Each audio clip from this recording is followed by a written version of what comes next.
February 8th, 2018. I'd like to ask everybody to stand up for the pledge. I pledge allegiance to the flag of the United States of America and to the republic for which it stands, one nation, under God, indivisible, with liberty and justice for all. Now, could I ask you to take the roll, please? Council President Healy. Here. Council Vice President Collins. Here. Councilman DeCruz. Here. Councilwoman Gledhill. Here. Councilman Bailey. Here. All members present. Thank you. Item number 4. This is the approval of the minutes from the previous meetings, the work session of December 11th, 2017, the regular session for December 11th and December 18th, 2017, and the closed executive session of December 11th, 2017. Do I have a motion for approval of the previous minutes? So moved. Second. All those in favor? Aye. Seeing no oppositions, we'll move on. Item number 5, the consent agenda. Do I have a motion for the consent agenda? Motion to approve the consent agenda. Second. All those in favor? Aye. Seeing no opposition, motion carries. Moving on to item number 6, which is a resolution granting a miscellaneous permit to conduct a portion of the Ocean State Road Races in South Kingstown on Sunday, October 28th at 7:30 a.m. to Road Races and Events, Inc., located in Warren, Rhode Island, subject to the execution of a hold harmless agreement indemnifying the town, issuance of a certificate of insurance naming the town as an additional insured for the event in the amount specified by the Finance Director and approved by the Traffic and Transportation Review Committee. The approval by the Rhode Island Department of Transportation. Application is by Karen Zions of Hopkins Lane in Peacedale. Is Karen here? Karen, would you like to just come up to the podium and state your name, please, for the record, and a little bit about the event? Hello, I'm Karen Zions. I live in Peacedale, and I am the COO and co-owner of Road Races and Events Incorporated. And this will be the 3rd year coming up for this race. So we're happy to be able to run a portion of it, 2.5 miles of it in South Kingstown. How many runners do you usually have? Well, we have actually grown this race a little bit. We had about 20% increase last year over the year before. So we were up to, first year we had about 595. Last year we had 719, and this year we're shooting for 800. And it's one of our smaller races. Where does the where do the funds go? They go all over. We have donated, last year we donated about $8,500, and we donated to URI Baseball, Prout School, and some to the Welcome House, in-kind donations to the Welcome House. Wonderful. How long is the road race? It's a marathon and a half marathon. Oh, it's a marathon. Yeah, 26.2 and 13.1, and a 5K as well. I'm used to getting marathons. So. What do you need to do to sign up? Oh, just go to our website. It's runri.us. I'd sign up to be a cheerleader, but You can do that too? that's not all I can do. Walk it. Oh, yeah. We do have walkers. Motion to approve agenda item 6A. Second. All those in favor? Aye. Any oppositions? Seeing none, congratulations. Thank you. Welcome Good luck. back. Good luck. Thanks very much. That brings us to item number 7, which is a public hearing relative to the filing of a Community Development Block Grant Disaster Recovery, CDBG, DR, pertaining to Hurricane Sandy. Application with the Rhode Island Department of Administration, Office and Housing, and Community Development seeking $2.75 million in funding for the construction activities at the seawall as part of the Mid-Tunic Beach Road Protection Project. And I know Chelsea's been very involved with that, and I see her walking up to the podium. Good evening. I know we've talked about this several times before, so I will keep this relatively brief. We've been invited to submit a formal application for the Community Development Block Grant Disaster Recovery Program. That is for projects that are tied specifically to Hurricane or Superstorm Sandy. So we have to be able to demonstrate that our project has met has increased in need due to Superstorm Sandy. We're applying for $2.75 million in funding, which is based on the estimate based on the exact construction cost for what is out there right now. I don't know that I need to go into the need. We've talked about that. We first talked about it with the Transportation Improvement Program and then also for the Tiger Grant, but I'm happy to answer any questions you might have about the application or the need for the project. Anybody from the audience like to ask any questions as well, since this is a public hearing? Could you just, Chelsea, talk about the public hearing process? Sure. So the application requires that there's a public hearing in front of the town council, and that any comments or concerns related to the project that come out of the public hearing are addressed in the application. There's a 7-day comment period after the public hearing that we can that we leave open to accept comments and integrate into the application. The deadline for submittal is January 26th, which is why it's on your agenda now, and you haven't seen it before because we were sort of on a time crunch for this one. Do you happen to know how much money is left in that fund? I don't know the exact figure. We did ask them. They said it was somewhere between 1.5 and 2. So likely, if we were funded, it wouldn't be for the full amount. And the town would have to, figure out a way to make up the difference. Although, as Steve said earlier, we're not entirely sure that the cost estimate that we're using is the actual estimate. We're only at about 60% completion on the engineering plans. So once we get to, full completion, we'll have a better idea how much it'll actually cost. Thank you.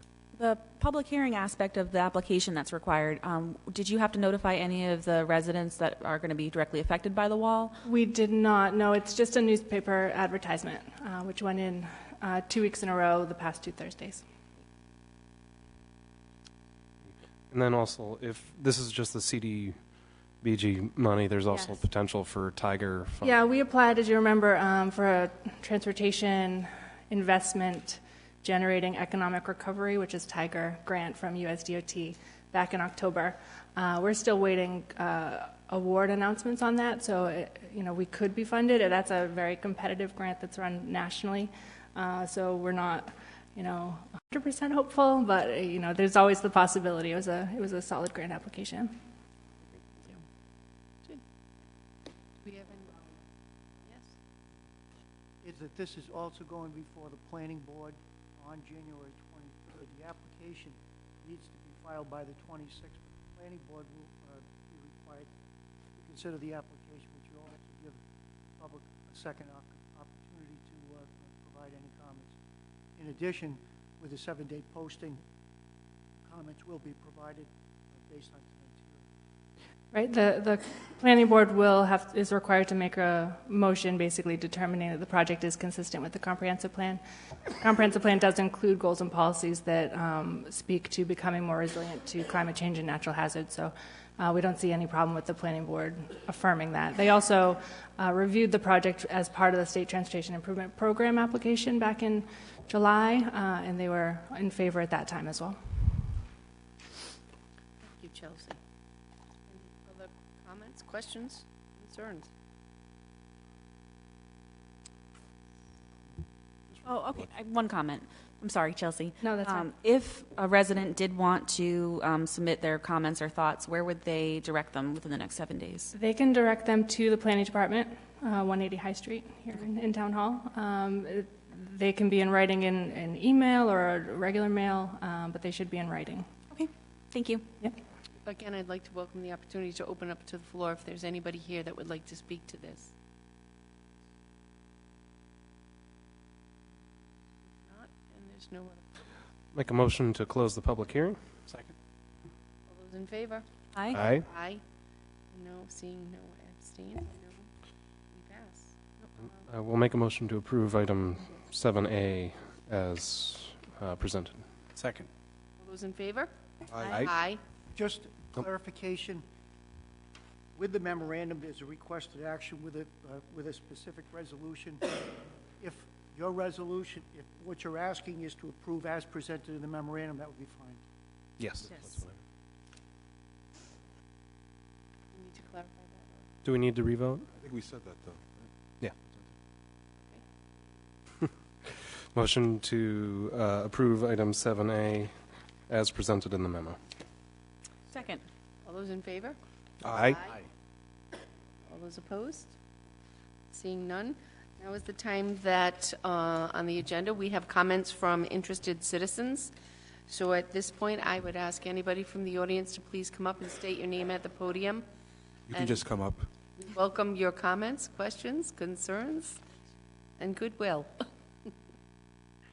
My name is Sven Soderberg. I'm here on behalf of the VFW and Post 916. And before we get started with that, I'd also like to thank all the town council members for their attendance at the grand opening of Elite Indoor Gun Range. Thank you.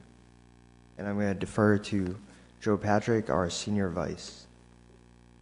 Hi, Joe Patrick from Wakefield, Peacedale. I think it's Peacedale, but it's North Road.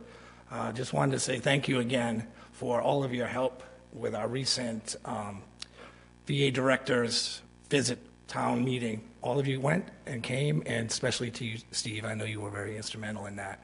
We're here to see you today, Steve, as officers of the VFW for your generations of service to our town. I know you're here. It's in '76, I believe, right, when the black ships came? And just wanted to say we're real proud of you. I tease you all the time at Riverbend, and I apologize for that, but it's all in good fun. If I didn't respect you, I wouldn't tease you, I guess is the right way to go.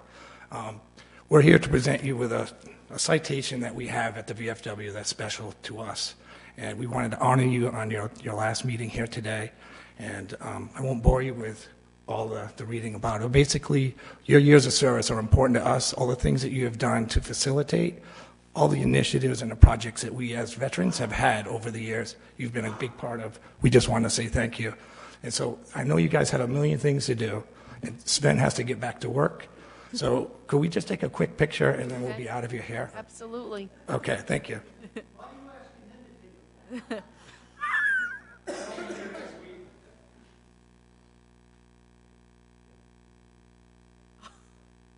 Just then.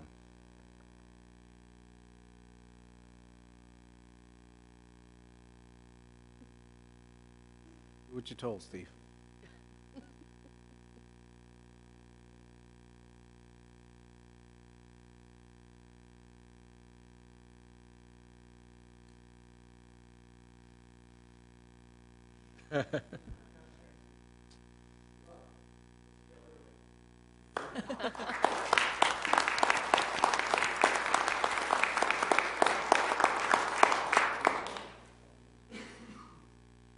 Please just come up and state your name for the record. Kathleen Fogarty. Teresa Tanzi. Carol Hagan McEntee. State representatives, all three. If you didn't know. Lady's going to sing. Well, Steve, congratulations. 42 years. It's a bittersweet time. Might get a little emotional here, and I swore I wouldn't do it, but I can't help it. 42 years, and I saw a commercial today for a local realtor about South Kingstown, and it was just a lot of visuals of the town. And from the beaches to the farms to the bike paths to the university, and through my mind watching it, I thought to myself, the 10 years I was on the town council with you, everything that we touched, everything that you touched, we went through. It's just absolutely amazing what you've done for this town, what you've done for the people of this town. The Saturdays that I drive by when I was on the council, when it was budget session and your car was parked out in front. You've given your all to this town. Your wife, your family have given to this town in ways that are unmeasurable. So you're leaving. We're happy for you. I hope you enjoy yourself. But thank you. Thank you for what you've done for us. Thank you for teaching us what it is to be leaders, the three of us. going up to the State House, we try to bring what South Kingstown's done right up to that State House. If there's anything I can say is that I was put on municipal government and I kept raising my hand and I kept asking people, why did you do that? Did you talk to your town manager? Did you ask your mayor? And people would say, why do you ask? Why do you care? Why do you? And I said, because there's something wrong with that.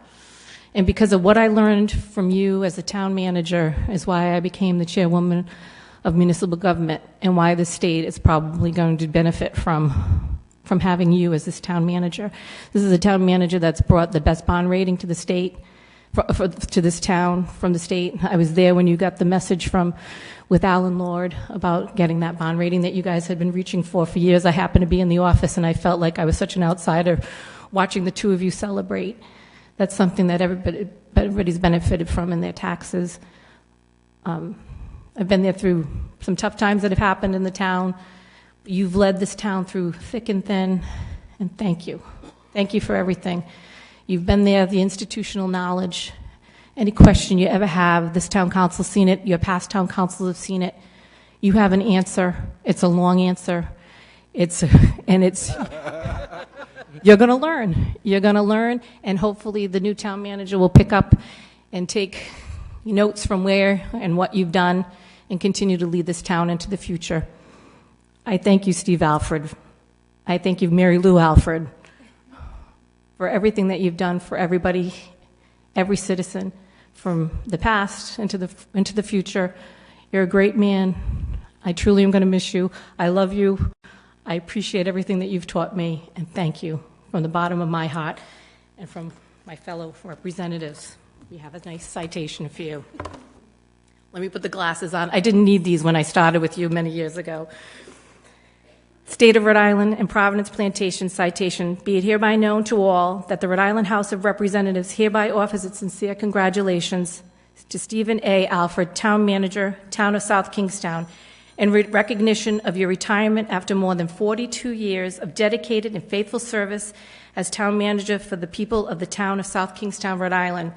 The entire membership extends its very best wishes on the memorial occasion and expresses the hope for continued good fortune given this 8th day of January 2018 by Representative Kathleen Fogarty, Representative Carol Hagan McEntee, Representative Teresa Tanzi, and Representative Blake Filippi. Signed by Nicholas Mattiello, Speaker of the House, Joseph Sacacci, Majority Leader, and Patricia L. Morgan, Minority Leader. Thank you, Steve.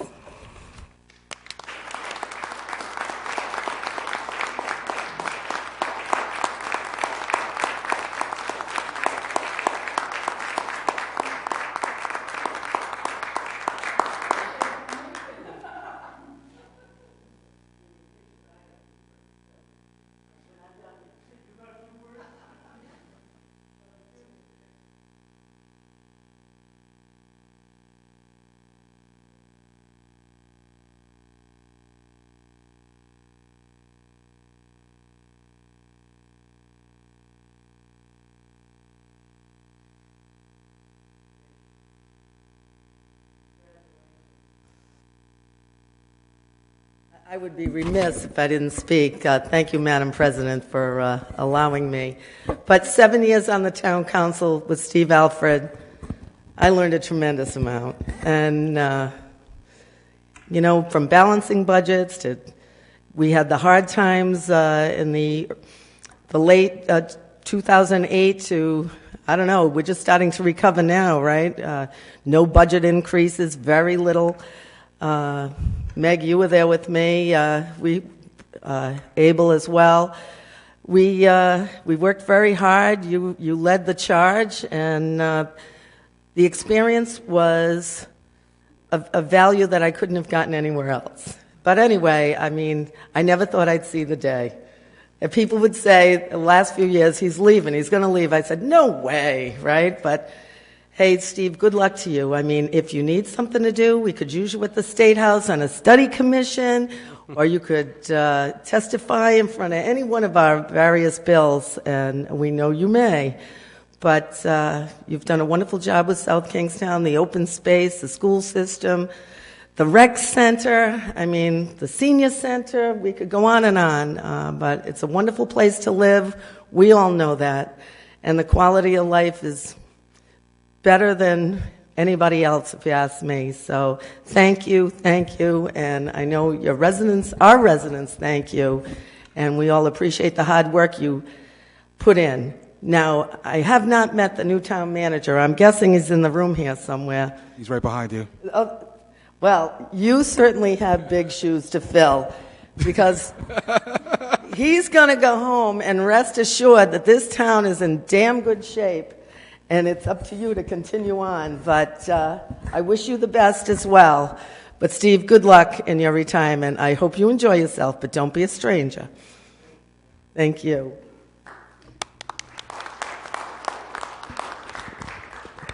And I have to say, you have achieved the status of legend. 42 years, I think that is a record that is unbreakable, to be quite honest with you. You and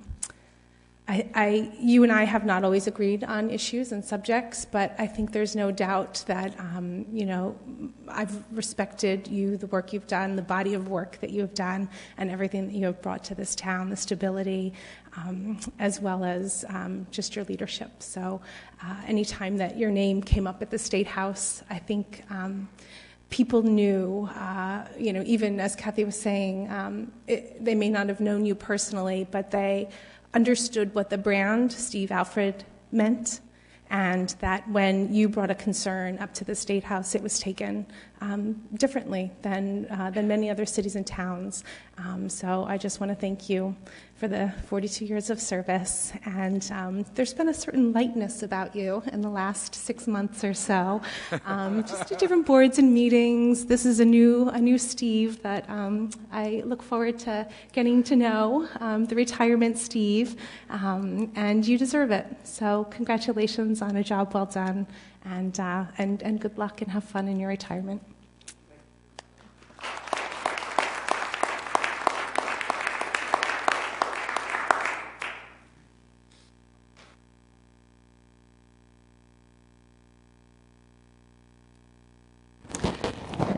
Ella Whaley.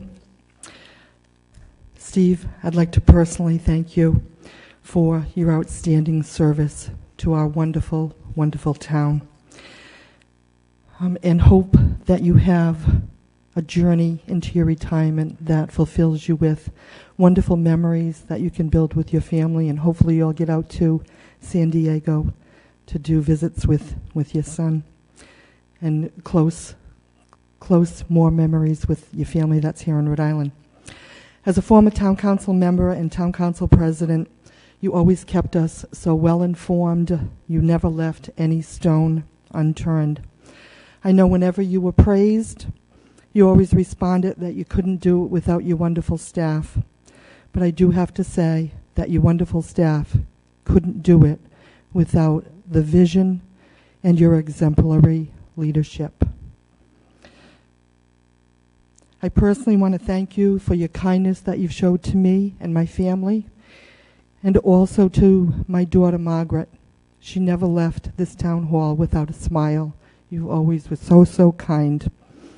She actually did not get a wish that she presented to me for the 8 years that I served on the town council. And I'm going to follow suit with what Kathy said. Every time we drove by the town hall, Margaret would see your car here. Saturdays, Sundays, Monday holidays, weeks and weeks before the budget session. And she'd say, "Ma, can you please have the locks on that town council changed so that Mr. Alfred can't go to work when the town chambers is not open?" So she never got that wish, but she's not able to be here tonight. She also sends her congratulations. So congratulations. I wish you all the happiness the world has to offer as you enter your journey of retirement. Thank you.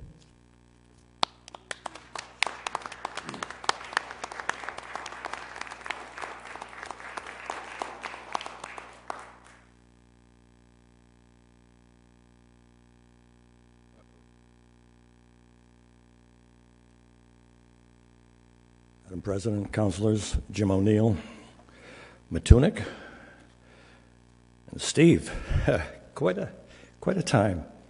42 years. I spent about roughly 20 years chasing you around, 14 years as a counselor. And I've got to tell you, teacher is the right word, because what you've had to do over those years, counselors, think about all the different members we've had to have over the years, how many different school members over the years, how many different reporters that you had to educate on top of all the council members. What a phenomenal job. That took a lot of work, a lot of patience. So I think teacher is really a best way of describing your efforts there. Believe me, without your knowledge, which unfortunately I wish more people would appreciate it, because what you do is not boring. What you're doing is so important to this community and this state. We just can't thank you enough. And the great thing about Steve, when I first started, my first year in the council, happened to be president that year, he kept us from getting in trouble.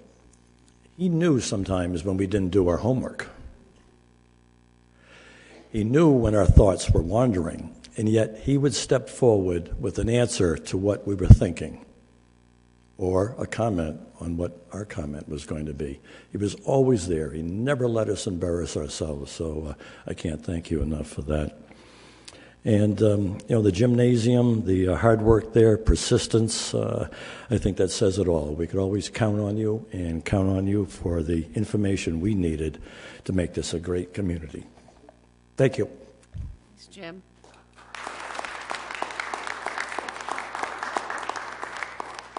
Do we have anybody else in the audience that would like to come up to speak tonight? Any comments here at the table? Well, I think I can honestly say, Steve, that I have never worked for a better town manager.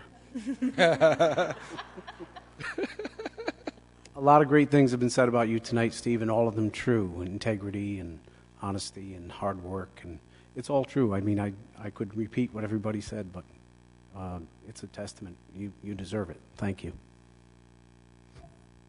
Steve, I agree that there's nothing that we can say that hasn't already been said, that everything has been said is true. But I think I didn't expect when I was elected to this job to really find an education in the town hall. I mean, you're practically a town historian with everything that you know. There was never a question I could ask that you didn't have an answer to. We didn't always agree, but you taught me a lot about accepting feedback and speaking before you speak, thinking before you speak. Exactly. Yeah.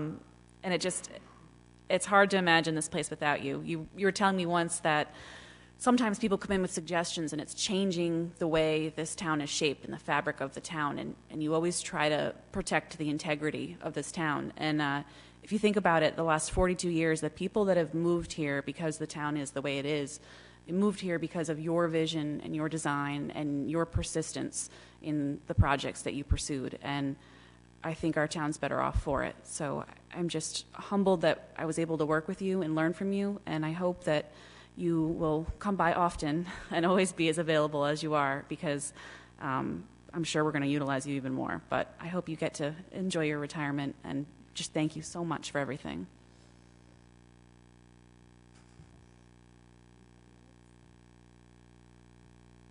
I have two words that need to be said: stable genius. You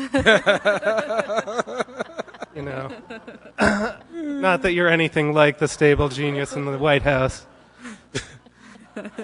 but I think, we're all going to miss you very much, Steve, and your pragmatism, your sense of humor, certainly, and I wish you well in your retirement. I'm sure you will enjoy it much more than you've enjoyed teaching us everything that we've needed to know over the years. But we do hope that you'll come back and keep enlightening us. When I decided to run for council, I remember sitting in your office, and I said to myself, the first thing I said is, he knows a lot of information about this town. And, we would plan our meetings for like 15, 20 minutes. It'd be like 2 hours later. And it's a true story. But, I mean, the one thing I can tell you is that you are the best town manager I've ever worked for. I know that Joe said that. But just being able to, we agree often, but even when we don't agree, like we can talk things out and see both sides and get educated, especially on my side. But I congratulate you on 40 plus years of service to this town. You are one of the reasons I moved to the town. I mean, I didn't realize it until I moved here, but we moved here because of the fact that it was a nice place to grow our family, a good place for our kids to get educated, a seaside town, as well as having, farms and walking trails and hiking trails and bike paths, and the list could go on. But what I am most impressed by is your tenacity regarding the Center for Recreation, that you didn't give up on it, but you also, when times were tough, you decided to put it on hold and planned on and doing it when we were in a much better situation. And I know there were some people against it, but most people are definitely very, very happy that we have that new facility in our town. Thank you. I think I was very pleased when I heard, I think it was Teresa said, Steve, you're legendary. You're iconic. I'm going to get emotional now, but you're a true spirit in this town, and people love you. They have for 42 years. Who honestly can say that about a person who's given their entire life to make an entire community better? And you've done that selflessly and wonderfully. And I thank you. Thank you for your time on Fridays with me. And thank you for the first time I ever met with you before a budget session when I was first elected, and I said, I like financial reports, but I don't get this. And you turned around and said to me, if there's one person that would find a mistake, it would be you. And that was when I first started with you, and we've had a great relationship since. So on behalf of your town employees and the town council, we have a plaque to present to you as the most accomplished town manager in the state of Rhode Island in recognition of such an accomplished career in public administration with appreciation for 42 plus years of outstanding and dedicated service to the town and the townspeople of South Kingstown. September 29th, 1975 to January 15th, 2018. So we just go up.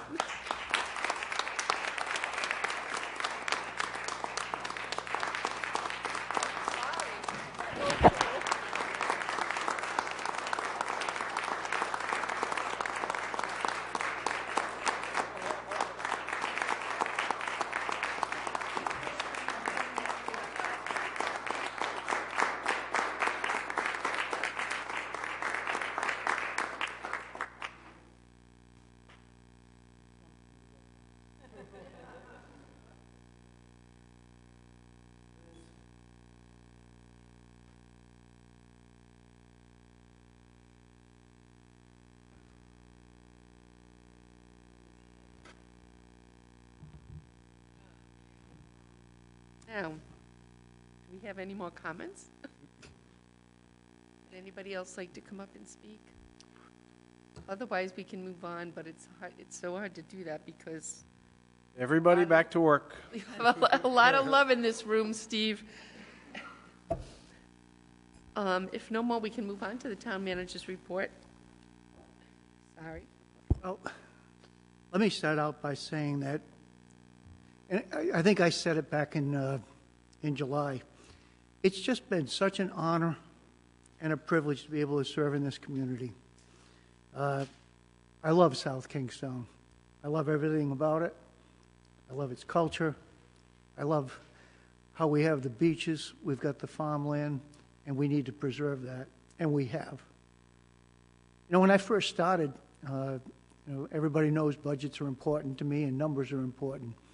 There were no computers, and we did budgets on column of paper, and every time the council would change something, I'd have to go through 3 erases to make the changes necessary.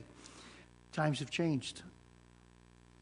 What hasn't changed is the remarkable staff that we've been able to attract into South Kingstown. And a lot of accolades are given to me on things that they do. I certainly am involved with them, but it's the good work of a professional staff that keeps this council and this community in good stead. And they need to be recognized. I never realized that leaving would be an emotional issue, but it is. I'm leaving people that I work with on a daily basis. I have 34 work wives in this building, and each of them has something different to say to me on a daily basis, and I will miss it. I'm sure within 2 weeks, my wife will be crying as much as you were, Meg, or other reasons. But I will miss the day-to-day banter that I have with the staff and keeping them on their toes on every project that they have. They joke with me about the fact that I always have a yellow pad. What they don't know is that everything's on the computer as well. The yellow pad is just a symbol of the fact that I know what they're up to. I also want to thank the town council. I've served now with so many councils I can't remember how many there were. I'm sure Dale does. But I think that it's the leadership. You know, people give me more credit than I deserve. I provide options and opportunities for the council to consider. It's only the town council that makes that final decision as to where we're going with things. I certainly present the information. I give you options on which to do.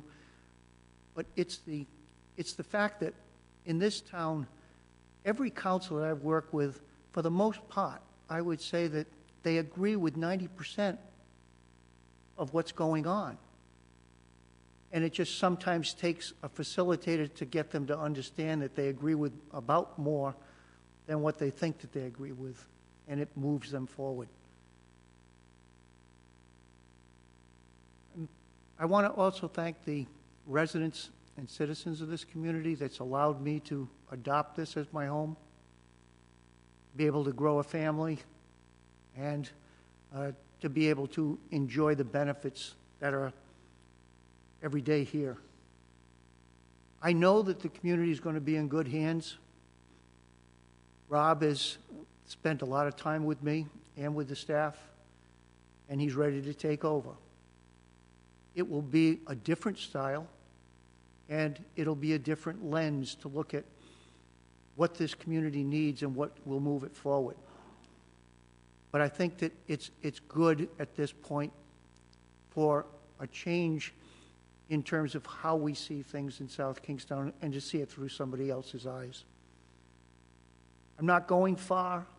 I will be around, and certainly I've offered whatever assistance that Rob's going to need or any type of advice that he seeks. I think the biggest challenge that this town faces at this point is coming up with a structured plan on how we're going to deal with education, both in terms of its operations and in the facilities that it operates within. Consultant that's working at this point will be providing the first glimpse of a facilities plan on Rob's first day. It's going to be important for council and staff to fully evaluate, in accord with the school committee, on what is best for this community. How we approach education makes a big difference as far as how we're perceived in the state. We have to ensure that we have a proper education program, but we also have to ensure that it's a function of funding. And for us to allow this community to remain where people can live here in different interests and financial backgrounds, and we have to give them the ability to stay in this community. We can't overtax, because if we do, we're going to lose the sense of place, which I think all of us have tried to protect over the years. So I leave you tonight not to say goodbye, but to say I'm around, and if I can help with anything, I will be there for you. This is my community, and I'm not willing to give it up. And again, thank you to my staff, and thank you to the council for everything you've done for me. Why you've put up with me for 42 years is something I can't figure out, but I'm glad that you did. Thank you.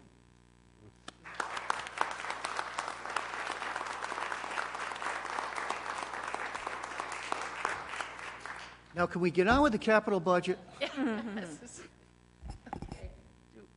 Is anything else that you need to add to the town manager's report, Steve, or should I move on? That concludes my report for this evening. And let's move on to the town solicitor's report. So on behalf of Mike Ursillo and the rest of us at Ursillo, Tights and Rich, we'd like to congratulate Steve and say thank you. You know, it's a different perspective representing several towns. You really get a different kind of appreciation and understanding for a great town manager. And our firm has been fortunate to represent South Kingstown for many years, not quite as long as Steve has been here. But we hope to work together with the new town manager as well to continue the success that Steve has helped create here. And I know personally for Mike, you know, Steve has served as a mentor for the solicitor, and so I want to say thank you on Mike's behalf. Thank you. Moving on to appointments, I don't believe we have any appointments. Oh, yes, absolutely. I'll make a resolution to reappoint David Baud and Brad Hevner to the Assessment Board Review for terms to expire in January 2021. Second. All those in favor? Aye. Aye. Resolution to reappoint on the Economic Development Committee. Joanne Esposito, Larry Fish, Patricia Gardner, and Jude Newsom to 3-year terms expiring March 21. Second. Aye. Aye. Aye. This motion passes unanimously. Anything else? Okay, moving on to item 13B. I'm wondering if Jeffrey Marchand is here. Okay. This is your time. And you can come up. I'm going to read this, though. This is a resolution adopting a proclamation honoring Jeffrey Marchand for his tenure with the Community Development Program and Consortium as follows. Jeffrey A. Marchand and the Community Development Consortium, whereas the Community Development Block Grant Program helps provide decent housing, expand economic opportunities, and create suitable living environments by developing viable communities with federal funds that have been administered through the state of Rhode Island. And whereas Jeffrey Marchand has worked with program funds since 1998, first during his tenure at South County Community Action, and then founding the Community Development Consortium, on March 18th, 1996. And whereas the town has benefited certainly from Mr. Marchand's guidance and support relative to the program for many years, officially joining the consortium in 2015, and since that time has received exceptional service from Mr. Marchand in satisfying the needs of our most vulnerable and financially burdened populations through this program activities such as housing rehabilitation, public services, and public improvements. And whereas Mr. Marchand is the consortium founder, director, and only full-time staff, and assists 10 municipalities with their program applications, procurement, contracting, administration, and compliance, monitoring, drawdown, and overall management, and has remained knowledgeable, personable, accessible, and responsive through the ever-changing regulations and guidance from the state and federal levels. Now, therefore, we, the town council of the town of South Kingstown, hereby acknowledge the void to be filled as the consortium pursues a replacement entity and recognizes, appreciates, and thanks the consortium and Jeff for his invaluable and incalculable support to the town and all of its residents, and to neighboring communities and the state over these many, many years. This proclamation is for you.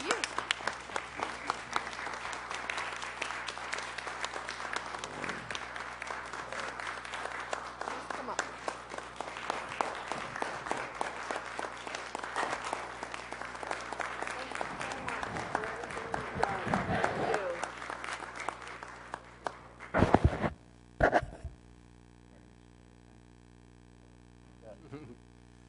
Motion to approve item 13B. Second. All those in favor? Aye. Any oppositions? None, motion carries. If I may. Yes, please. Yeah, I did a job. At the end of the day, I believed in that job. I did it for 30 years, but this guy created a way of life. If I knew before I came here that Steve was being honored in this way, I would have asked to be on a whole nother agenda. You know, he deserves the praise and honor and spotlight. But thank you very much. Thank you. Thank you, Jeff. I do want to also personally congratulate Jeff. We've worked on some tough projects together, and we've made it through, both in terms of dealing with some of our client base and in dealing with the state officials. But Jeff, you've been a great help to us, and you've really helped a great deal of people of need in this community be able to maintain their homes and to be able to make sure that they were code certified. So with that, I personally thank you. Moving on to E, a resolution authorizing the extension of an award of contract originally granted on January 12th of 2013 and extended on January 9th of 2017 Superior Plus Energy Services located in Providence, Rhode Island, for the purchase of an ultra-low sulfur diesel fuel from January 1, 2018 to June 30th, 2018 at the Oil Price Information Services Opus Daily Low Price located in Providence and Boston, plus the increment of 0.0321 gallons in accordance with specifications as described awarded by the town of Smithfield, and is further described to the procurement administrator to the town manager dated December 20th. Contract for diesel fuel. Discussion. Do we have a motion? Yep. Motion to approve item 13E is presented. Second. All those in favor? Aye. No oppositions? Seeing none, motion carries. F, a resolution authorizing an award of contract to Peterson Oil Service of Worcester, Massachusetts for the purchase of gasoline from January 1, 2018 to January 30th, 2018 at the Oil Price Information Services Journal of Commerce. Price plus the increment of 0.065 cents per gallon in accordance with specifications as described and awarded by the town of Smithfield on December 19th, 2014, and as further described again from the procurement administrator to the town manager on December 20th. On this resolution, unlike it being a renewal of an existing contract, what we're looking to do is to set up a 6-month contract. The contract that we would have renewed on, prices came in for the adjustment to higher than what were anticipated, and we were able to secure a lower price through Peterson. I'd recommend council award as presented on the agenda tonight. It'll mean about a $700 difference in terms of what our carrying costs are for the transport of about $90,000 worth of fuel oil that's purchased during that 6-month period. Motion to approve item 13F. Second. All those in favor? Aye. All those opposed? No opposition, motion carries. Moving on to G, which is a resolution adopting the updated town council goals and objectives for the 2016 to the 2018 term as has been described and exhibited. This agenda packet. As I noted in the work session earlier this evening. The staff has, at my direction, reviewed the Town Council's adopted goals and objectives for the 2016-18 term and have suggested some modifications as well as additions to those terms to better reflect the next year going forward, both to assist us in terms of budget development and also to address or refocus some of the objectives that are presented with the goals. I'd be glad to answer any questions on any of the suggested revisions that have been made, and would ask the council whether they wish to formally amend the existing goals to reflect the changes as presented on tonight's agenda.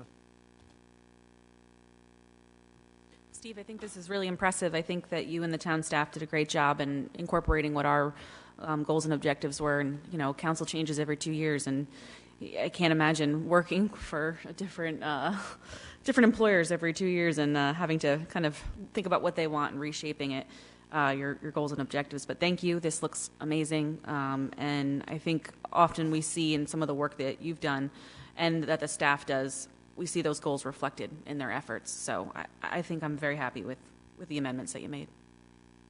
Once again, I want to advise you that it's the staff that's making those recommendations to me to be able to forward to you. Thank you.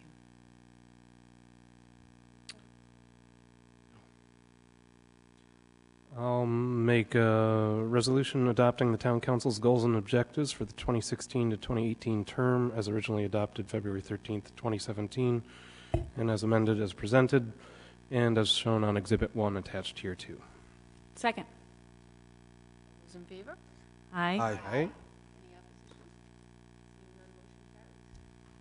Now we're going to move into Steve's favorite part of the night. 14, the capital improvement work session. Still got 2 work sessions to do. Lots of work. In lieu of the storm the other night, so it's catch up. I'd suggest we take a 5-minute break, and I'll set up the computer. And Terry, I'll have you up there on that side.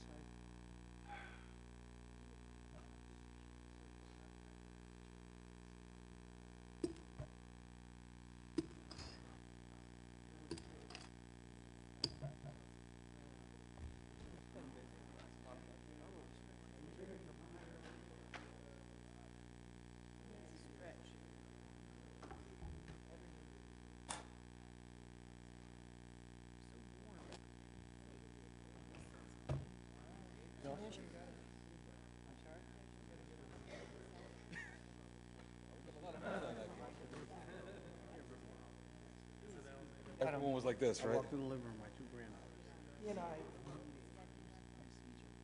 Oh, yeah. Put them away. I walked Christmas Eve. Christmas Eve, I saw like 5 of either my sons or my nieces and nephews literally sitting in a room all on their phones.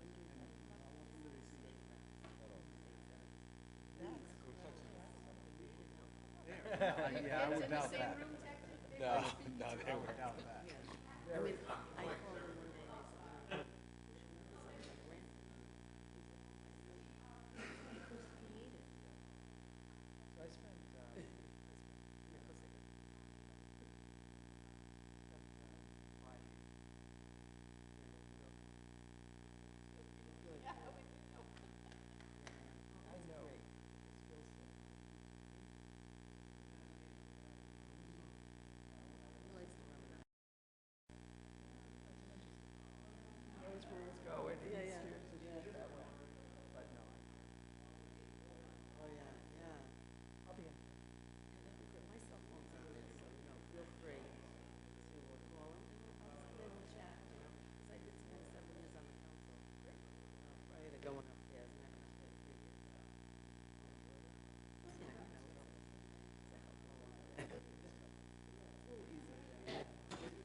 That's got to be.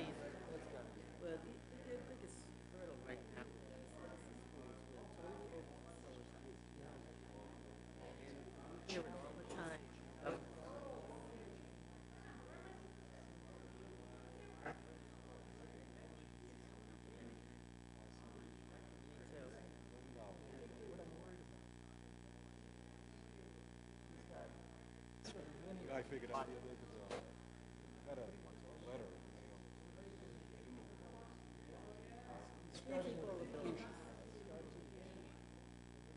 Jackie should have been more specific. It took me a while to figure it out. What's the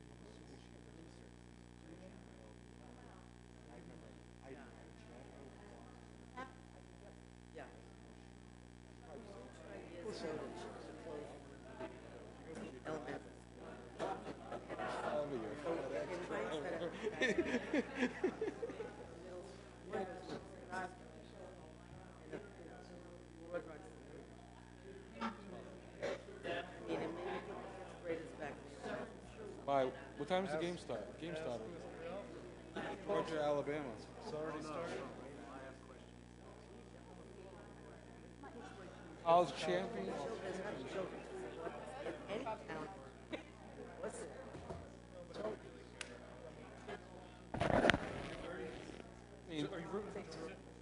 I'd like to see Georgia win.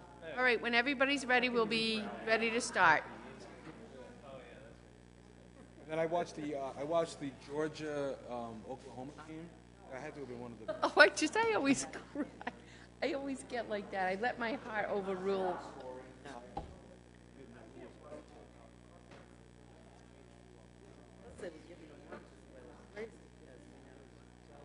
I don't think they consider it. All right, let's go. We got to get out of here. Yeah, nice. Yeah. Yep. We got to get through these numbers. Who's doing that? Is that you clicking?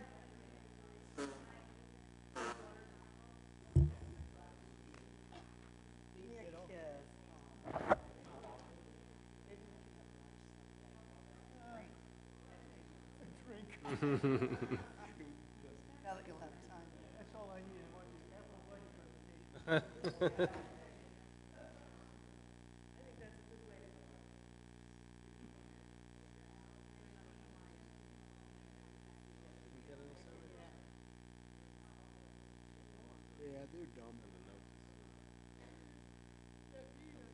I liked one of your other haircuts better. That was when I first met you. No, it was, I love the wig. You know, I still love that. Oh, God, did we laugh that day. Well, Steve.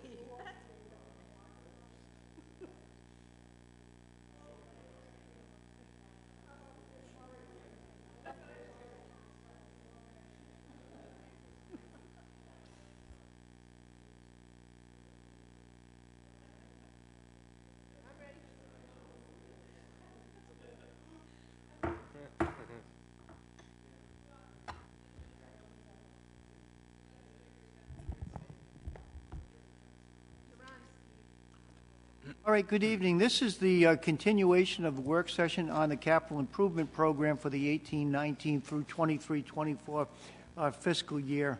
I'm not going to take any time as far as the budget schedule. We've gone over that on Wednesday of last week. And if there's any questions as I move along, then please stop me and we'll go from there. These are the same descriptions that I gave at the last meeting as far as identifying what a capital budget is versus a long-term capital improvement program. Again, the capital improvement program is a 6-year document that is a planning document with financial analysis in terms of what the projected results will be if that plan were put into play. The capital budget is the first year of the 6-year program, and that's what we're going to talk about tonight. On last Wednesday night, we did sections 1, 2, and 3. Tonight, we're going to do sections 4, 5, and 6. Section 4 is the section that deals with the long-term capital improvement program. Section 5 is the section that deals with the specific projects that are in the pay-as-you-go section or capital budget. And Section 6 is the section which gives you a summary of the entire capital improvement program for the 6 years. So let's move forward. As we talked about with the at the last meeting, the overall program that we're looking at is if implemented, would cost approximately $19,800,000, about a $580,000 increase over what the adopted program was in fiscal 17-18, the current year. We're not really comparing apples to apples here because we've got a couple of programs that were removed in 18-19 that had been present in 17-18. The major changes that we're looking at over the course of the 6-year program would be program costs in terms of looking at what the school budget increases would be, going from about 7.9 to about 8.1. The other increases are somewhat smaller. When we look at the capital improvement program, it's broken out into 4 sections. One is leisure services. These are all programs that are listed within there, the open space, NOIDS, and so forth. And we're going to go over each one of those individually. You can see that it's dropped from $3.2 million down to the $2.6, but that's because we've removed about $620,000 in programs that were funded in the 6-year program last year that have been pulled from the 18-19 program. When we look at the second element, shows us municipal program projects, and these are anything from public works to public safety, as well as town hall improvements, information technology, any of the infrastructure programs. There we're looking at about a $7.9 million of the total $17.9 million overall program. Last 2 items is the school department, where the schools are proposing an $8.15 million program over the 6 years. Again, as I said to you Wednesday night, this program is going to need to be revisited since we do not have a formal facilities plan that's either been developed by the consultant working on it or adopted by the school committee with a fiscal note attached to it. Until we see the fiscal note, I really can't give you a recommendation on the phasing. Secondarily, until the proposal as submitted by the school committee is approved by the state Department of Education, as far as funding ratios, we really can't come up with how it will impact the community's debt program or how it's going to affect or displacement of dollars from operating programs, both on the municipal and the school side. As far as the utility program, we are carrying about $1.1 million in anticipated expense when we determine that we need to replace the meter system on both the Middlebridge water system and the South Shore water system. Those funds are available within the Water Enterprise Fund. We've been collecting dollars for that replacement or the depreciation of that system over the past several years. So those dollars will be available without impact or any type of property tax supports going into that enterprise fund. When we look at it, the overall program is a $30.5 million program that was approved in the current year to $32.4 million being proposed next year. When we look at that, that looks like a rather large increase. A major portion of that increase is directly associated with projections that would come forward relative to the wastewater department and the program improvements there. We'll go through those in some detail as we move forward. Again, this is a definition of all of the different subcomponents of the capital improvement long-term plan. And when we look at it, again, the $19.8 million, we've got a breakdown as to where those monies are going. You can see 27% is coming from bonds to pay for that project. Program support of 22.5% is coming from funds that are already held in trust in a fund balance, or that will be contributed to that. We're also looking at, over the 6 years, we'll be generating about 33.7% of that in terms of pay-as-you-go funding on a year-to-year basis, if we consider each one of those years an individual capital program.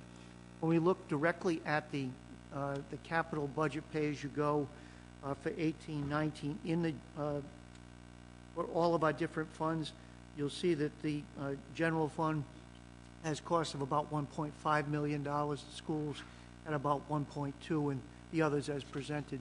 Overall, the increase on the pay-as-you-go is about a $376,000 increase.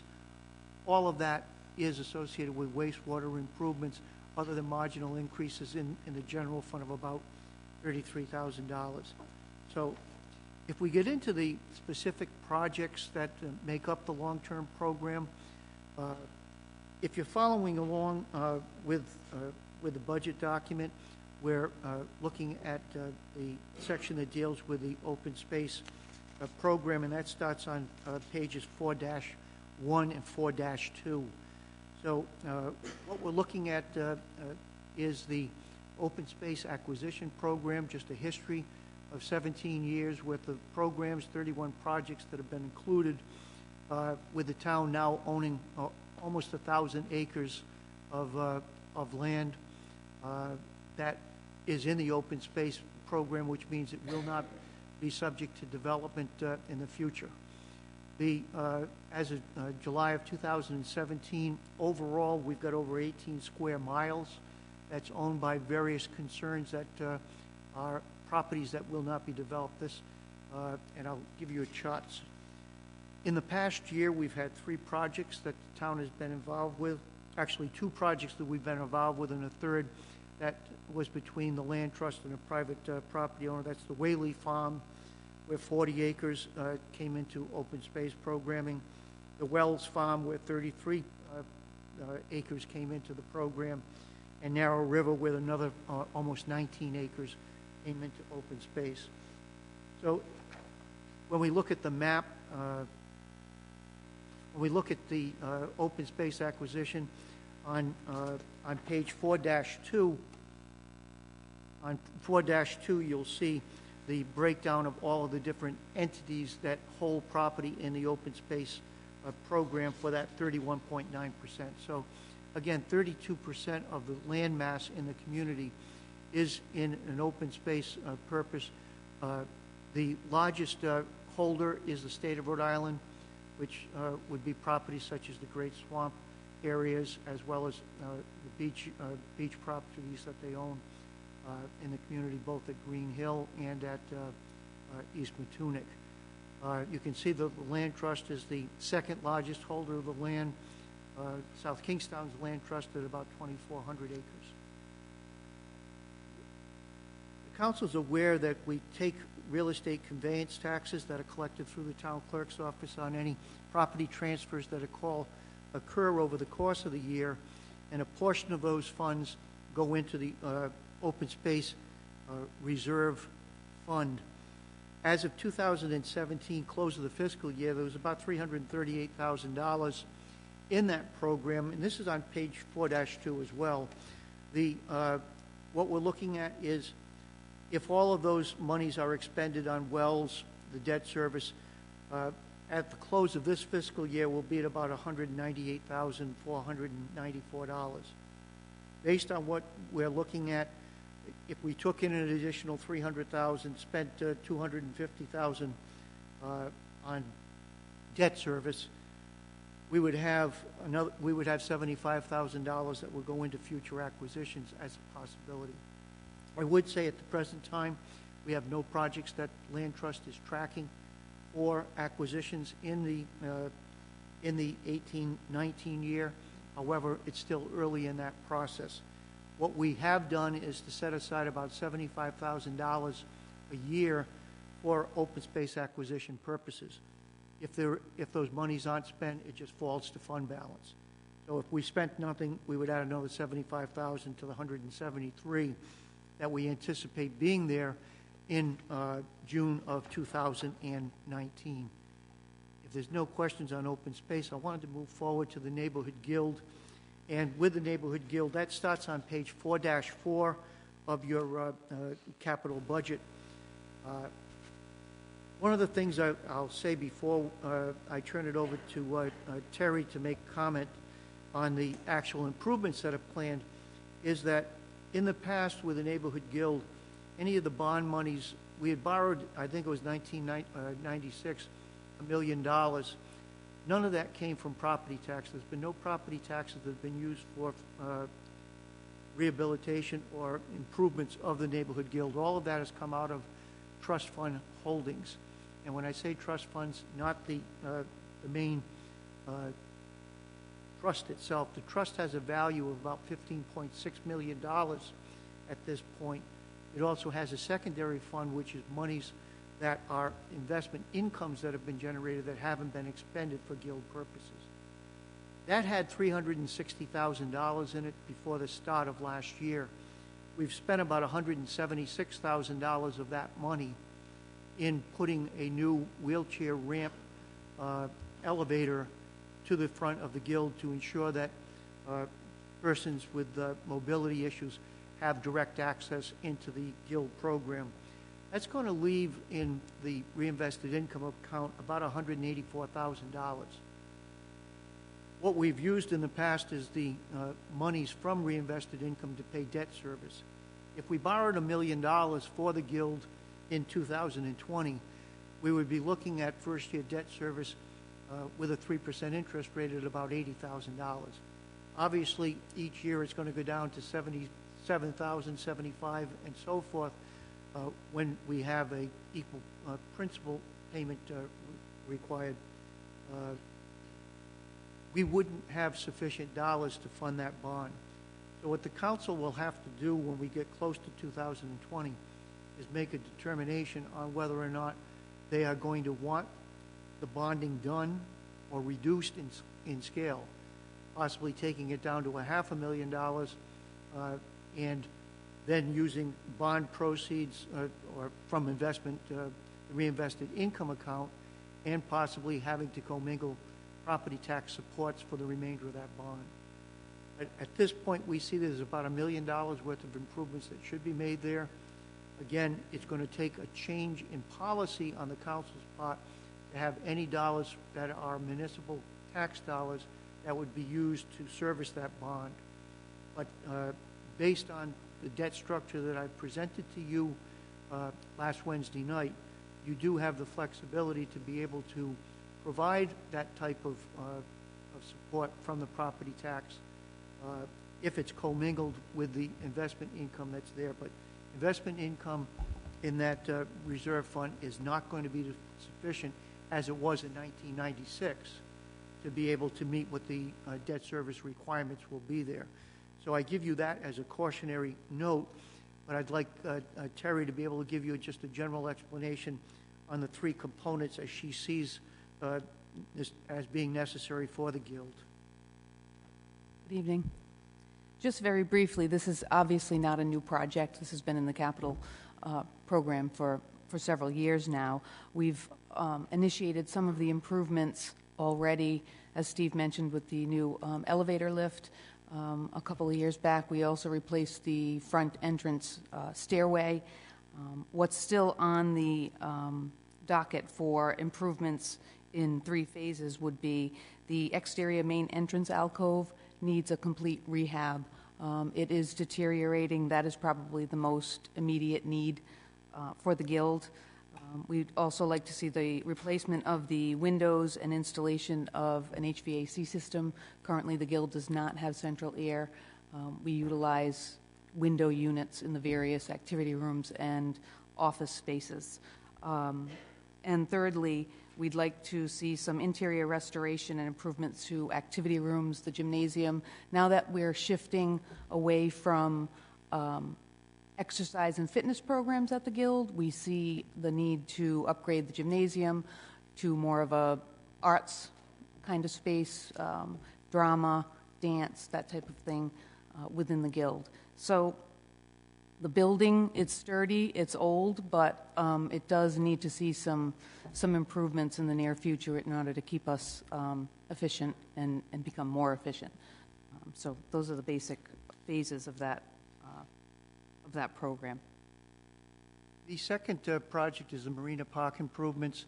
What we're looking to do is to look at putting dollars away over the next 6 years to be able to do a major repair on the boat ramp.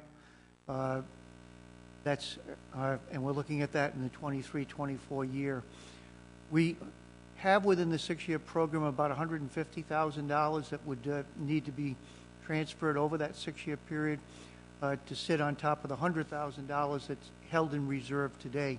Again, as the council is aware, what we've got is a number of capital reserves that are set aside on a yearly basis so that when sufficient dollars are available, we can complete those projects. The one project that we're looking at this point is the boat ramp reconstruction in the 23-24 year. And that's on page 4-5.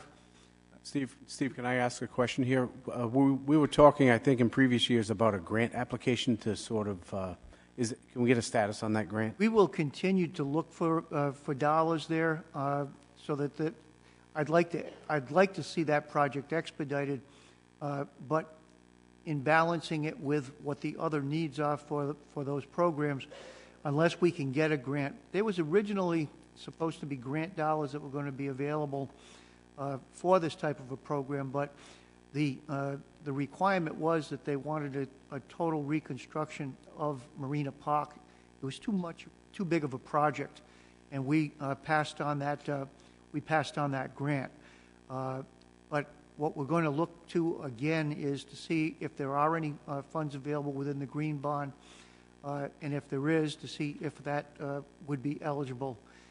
One of the things I would say to you too is that the issue of whether or not you want to look at paid parking in Marina Park for a portion where the boats are going in could in fact be looked at as a possible funding revenue. The council's policies in the past have said to keep that as an open parking lot. We did try probably 15 years ago having it as a paid parking lot, and it did not work. What we found is that people would look to go to other locations where there was parking, for the most part down at Galilee. So at this point, I don't think that's a viable option, but it's one that could be explored if people are looking for a way of expediting the project closer than being done in 23-24. Moving on, the Town Beach project. We're looking at improvements of about $270,000, most of which is about $205,000 that's directly associated with erosion mitigation efforts that are ongoing. This would be sand replenishment as well as dealing with the beach face in terms of any sculpting that's necessary. We're also looking at improvements that are necessary with the playground, and we'll talk on the pay-as-you-go portion of the budget. We'll show you pictures on the interior building improvements that are planned over the 6-year, and in fact those are planned for the first year of the capital program in 19.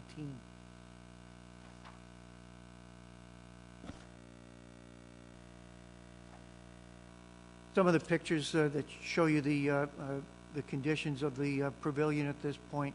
The pavilion is in need of some major improvements. The salt intrusion at there, anything that's of a metal nature is eaten quite quickly.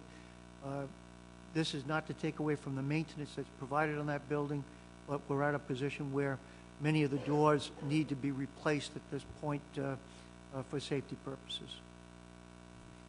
Next project is the Old Mountain Field improvements, and I'll let Terry talk on that project. This project was introduced just a few years back in terms of upgrades that are necessary for Old Mountain Field. We have a 6-year program of $460,000, and for the 18-19 year, which we'll get into, but for the 18-19 year, we have $20,000 earmarked for a park master plan, a redesign, a look at the park to see what the needs would be for the broader project within this plan, which is the restroom and concession building. Before we look at jumping into replacing that building, that structure, we really want to take a good look at the flow of the park, the parking lot, the needs of the community in terms of what elements are being utilized, overutilized, and how do we best address the fact that we've got more programs coming in using the baseball field. We've got a much more active skate park than we've had in years. The tennis program is still thriving. The basketball court is still used almost year-round. So for all of those reasons, we're looking at a $20,000 funding for a master plan to start with. And we've got the restroom and concession building replacement marked at approximately $425,000, and infield fencing and guardrail at about $15,000 to make up the 6-year plan. Clearly, we need additional funding for this project. This is another project that will be looking for grant opportunities, alternative funding to hopefully match some of the funding that the town can put forth so that we can see this happen sooner than later. Again, in a capital improvement program, even though we don't have the dollars available for the program, what we want to show is where the needs are, make sure that those needs are recognized and approved by the council, and we will continue to look for the dollars. The dollars aren't there, the project's going to be delayed in terms of when the improvement can in fact be put into the ground. I have a question. With the waves being over at Old Mountain Fields, do you feel there's a greater need to accelerate these improvements? What kind of commitment do the waves have for staying at Old Mountain Field? And have they expressed any interest in, perhaps fundraising or assisting in getting us there? Right. So the Waves, which is the collegiate baseball team that utilizes the field during the summer months, they currently are on a 2-year rotation with renewing their lease agreement with the department. They have expressed interest in being able to partner with the town in some way to assist with moving forward with improvements. They are motivated to see the town or assist the town in developing the park so that it particularly the restroom and the concession building, so that it can accommodate the numbers, but no details. Sure. Okay. But they do have an interest in. Last time I went to a Waves game, I was really, frankly, surprised at how many foul balls went over that fence and bounced off of car roofs.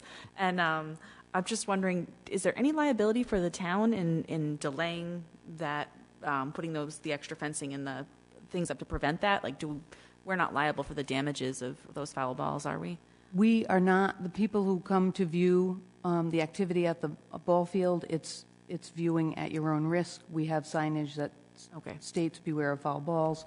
One of the items within this 6-year plan, the element is to extend that fencing along the left field line.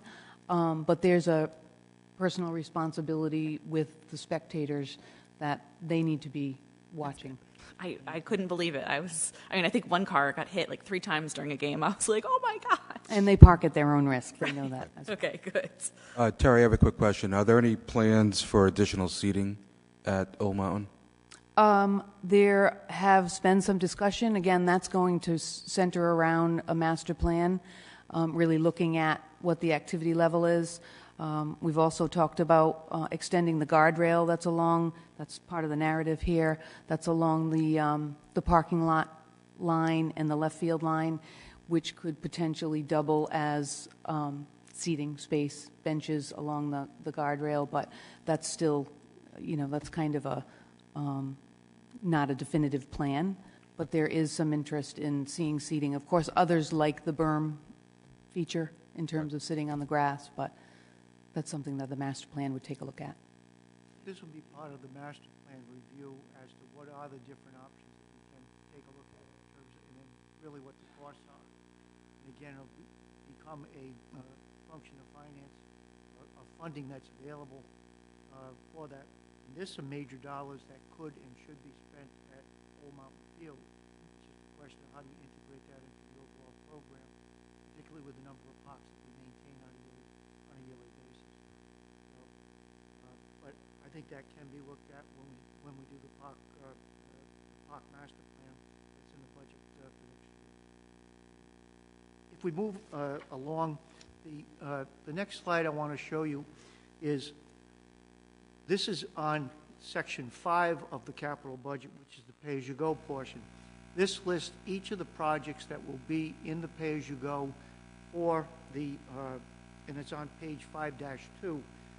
And there's several of the projects we've already talked about, but then there's the projects that are standalone projects that need to be done. The first one is the tennis courts. We're looking at lighting of the tennis courts at Brousseau Park, a replacement with LED lighting to the existing lights that are there. The second standalone project is a $30,000 budget appropriation, which would be used in the 18-19 year for walking path improvements at Saugatucket Park. We do have a lot of foot traffic through Saugatucket Park, and in some of the places we've lost really the entire walkway. As the pictures demonstrate, we need to make some improvements there. From a risk management perspective, this would be an important project. The other items that are standalone 1 year is the $10,000 for resurfacing of the tennis courts at the Village Green, and the general program for 18-19 is another $10,000 that's necessary for enhancements of the irrigation system. The system's getting a bit older. We've got to continue to do maintenance on the irrigation system to keep it working properly. So we're looking at a $10,000 appropriation. If only $5,000 is necessary, the money will be held in reserve. That brings us to the park equipment acquisition for the 18-19 year. We're looking at the replacement of a 3/4 ton pickup truck with a lift gate and a plow. Estimated cost at $35,000 net of a trade-in value. We're looking at the utility sand groomer at a cost of $18,000. That also is a replacement item. Replacement of one of the, I think there's 5 equipment trailers that we maintain, and we're looking for an attachment for the skid steer for a mini excavator with a brush attachment for about $58,000. That's the major piece for the year, for a total cost of $119,000 in terms of equipment acquisitions within the public grounds program. If there's no questions, we'll move on to the senior services program, and with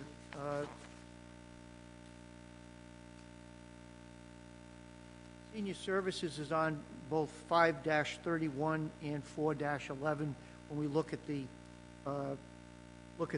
specific improvements proposed for the 18-19 year,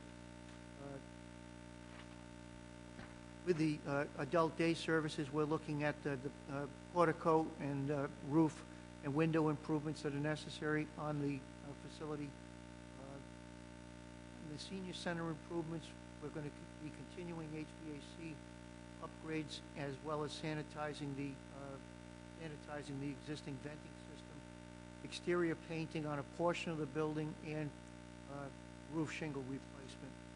We're also going to be continuing to provide reserve funding for the replacement of a senior transportation van. One of the things I've suggested that Terry review when it comes time to replace that van is to look at going to a van versus a bus. We've been using the bus based on the numbers that we see as far as daily ridership.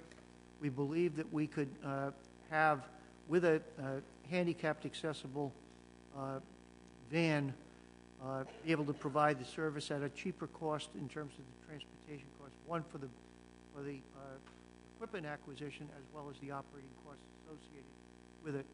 We will revisit that at the time that the year of funding for the replacement of the existing bus that we have. So we look at the different items, we're looking at a overall program over the course of the 6 years of about $205,000. When that van, we think the van cost would be around $60,000, and you see the replacement values. The duct sanitizing of the HVACs would be in the 18-19 year. We'll be looking at integrating those other program elements in on an as-need basis.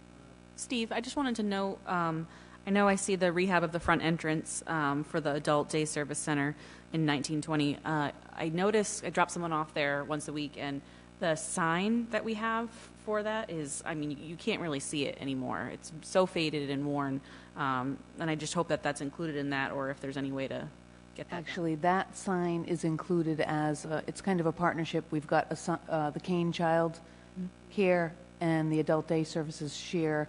We're a condo association because of the way the property is laid out. So we have a fund balance that goes towards common costs. Oh, We've good. actually met with Kane Child Care, and we're in the process of great. designing and ordering, That's good. being able to order a new signage for the Excellent. for the building. Rough signs. Yeah. That's great. Yeah, the Porter share is an important improvement that's got to be made there. It's showing its age, and if we don't do some work on the roof itself, we're going to get water intrusion, and there's going to be much bigger costs that are going to be involved. The vent system needs to be improved in terms of just the environmental conditions of the building itself, and that concludes where we are with senior programming as well for the year. If there's no questions, we'll move on. The next project is information technology long-term program. We're looking at a budget of around $200,000 over the next 6 years. We're giving you general ideas as to where that money would be expended in terms of fiber ring and fiber wall replacements, as well as network upgrades, and the upgrade of the Exchange server license, which is necessary in the 1920 year.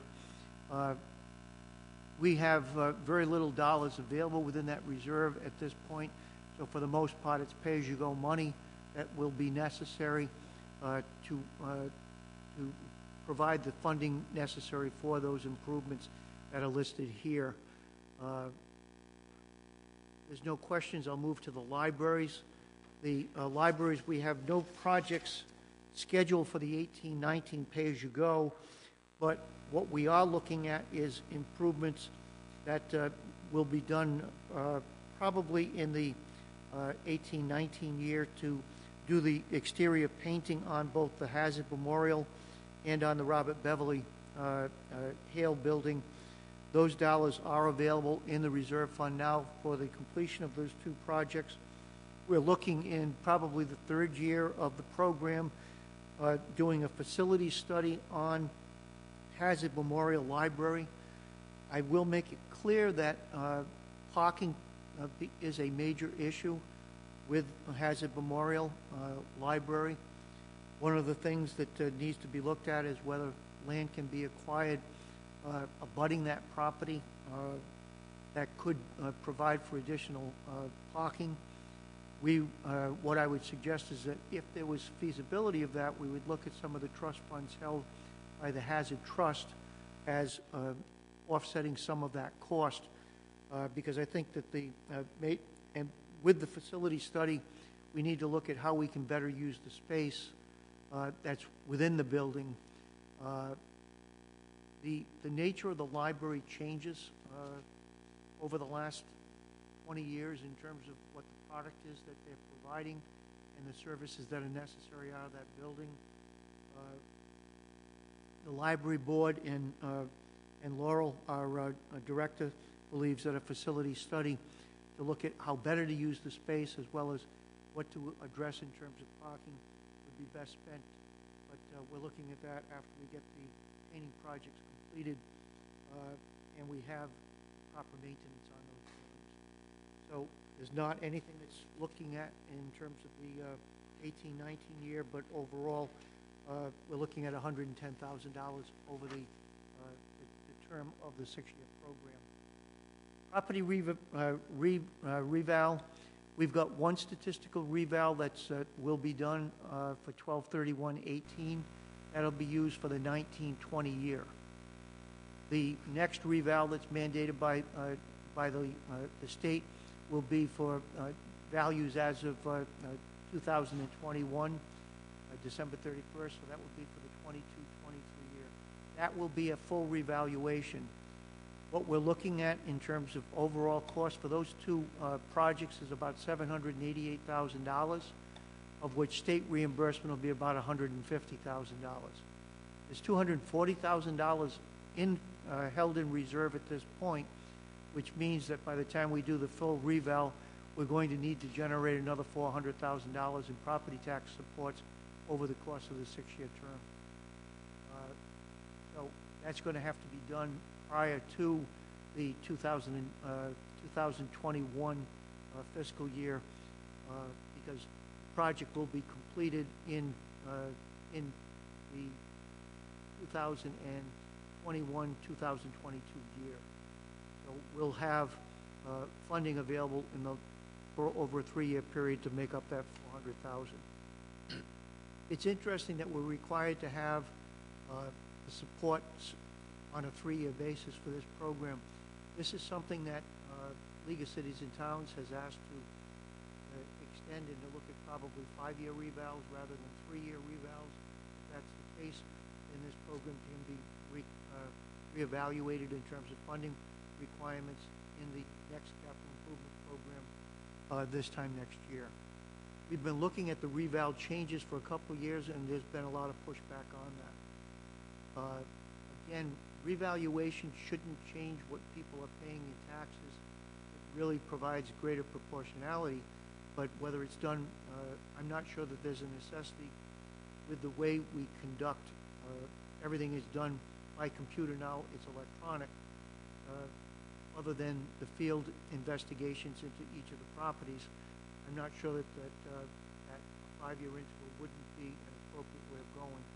Or what we could look at is adjustments on a yearly basis on value, so that we weren't getting into the need for the revaluation every 3 years. We would be doing in-house updates on the roll values.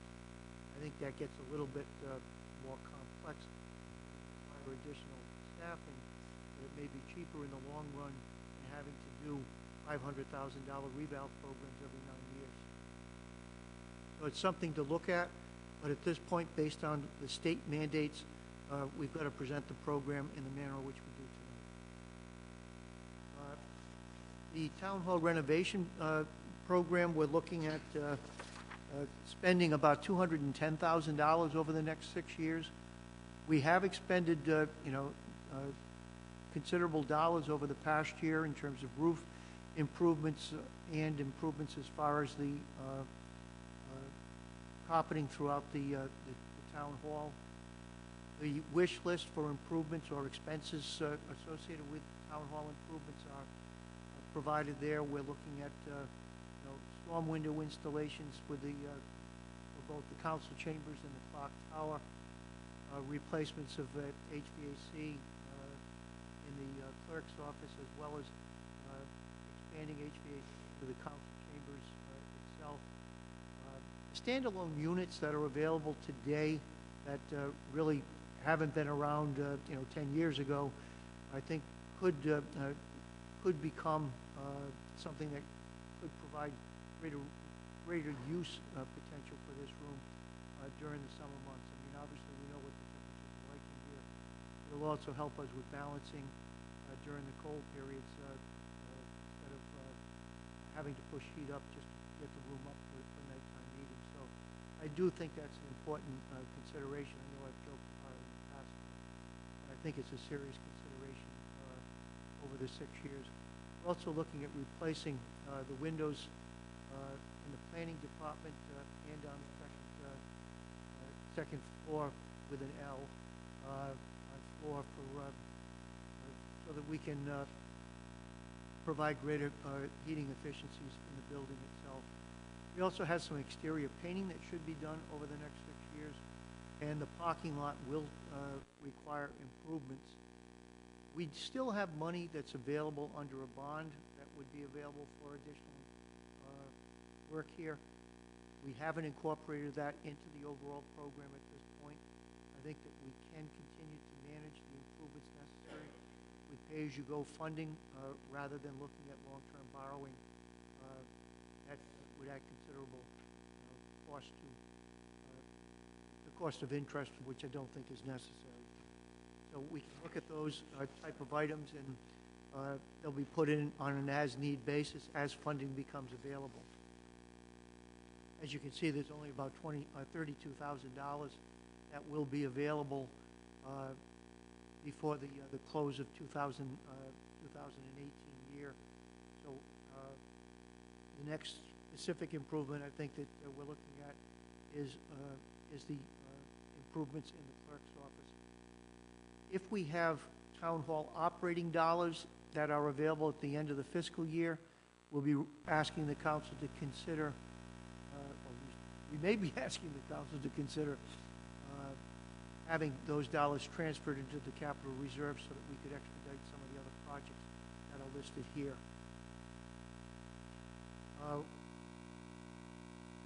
Within the town hall facility, we manage the pool car. We're looking to replace in the 18-19 year one pool car. Net cost would be about $25,000. We replace pool cars with one every other year is what our schedule is at this point. We're operating with 3 different vehicles. That's for general use as well as the assessor's office and the building official, where we've got 2 people on the road throughout the year. When we get into the public works, John, you want to come up? When we get into the public works road improvements, what we're looking at is all of the different program elements that are within the public works program. This includes our bridge and dam programs, our public works facilities. This would be the highway garage, road improvements, and dealing with drainage, erosion control, and environmental requirements as far as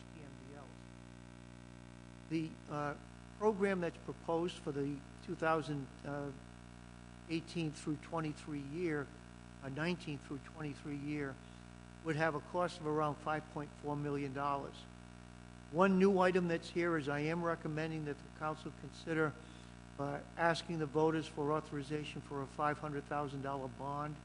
That would be placed on the ballot for 2018 and a potential sale in June of 2020.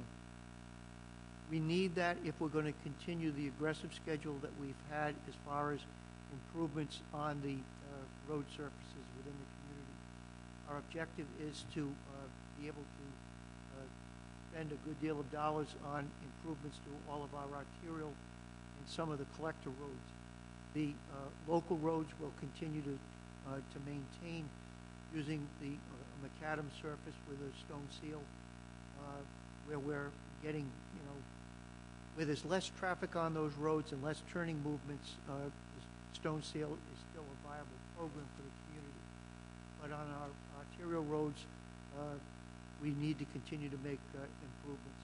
I think anyone who's driven the South Road section, the southern end, understands that there's a need for those types of improvements, but they are a costly improvement. When we look at the dollars in the for the first year of the program, pay as you go, we're looking at about $1,076,000. Lion's share of that would be spent in the road improvement program for both arterial and collector roads. The drainage improvements is really the municipal dollars that will be necessary to make various improvements. We're going to go through each one of those items.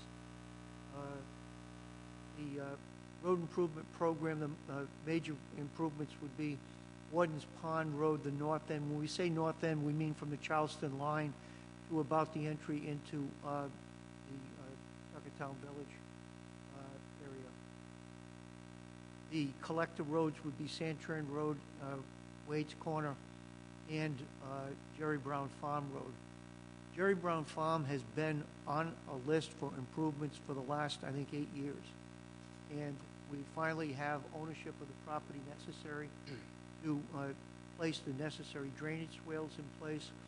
And we're looking at a overlay on that road, but there will be a couple of sections that'll have to be a reconstruction. John, why don't you walk through each of those projects for the council? So Warden's Pond Road, actually it's the west end from the town line to roughly the Tuckertown Village entrance. So what we're finding now is where back in the early 2000s we were fully reconstructing the roads. We got rid of those roads, but they're behind us. So now we're doing more selective work. There's a bad section. We'll probably remove that material, the subsurface material, either put a geomembrane in or replace it. So we're doing more selective work rather than wholesale work on the roads that we really had problems with year past. That goes for Warden's Pond Road. Sand Turn Road, that was probably the biggest change from the current year budget to what we're proposing now, because we moved Jerry Brown Farm Road up because we finally acquired the right-of-way. So we're going to do we're proposing to do Jerry Brown Farm Road in its entirety. And then for the upcoming fiscal year, just do that poor section of Sand Turn. And the following fiscal year, do the balance of it. So again, we're doing selective work depending upon the condition of the road. I have a question, John. Is there anything, and I don't have the full capital improvement binder in front of me, anything in the works for that municipal lot that's behind Bell Block? Just the surface of it? I know we did that great drainage improvement, which is working out wonderfully, but I'm just wondering for resurfacing over there. Back up a little bit, we had Weston and Sampson, it's probably been 10, 15 years ago, do a study on that parking lot and do stormwater improvements with rain gardens that were actually in the center of the parking lot.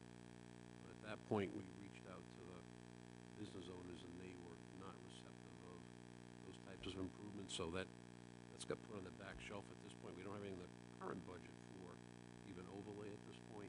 Okay. We returned dollars that could have been available with matching money with the state because there was no interest in that project at all from the business community. Okay, thanks. I think the other problem, too, is that a major portion of the lot is not owned by the town. It's privately held. Okay. So what we would need to do is to deal with some of the needs that that property owner felt was necessary. Some of the requirements for looking for underground utilities that would have added substantial cost to the overall project. Gotcha. Thanks. In addition to the road improvements, John, you want to go over TMDLs?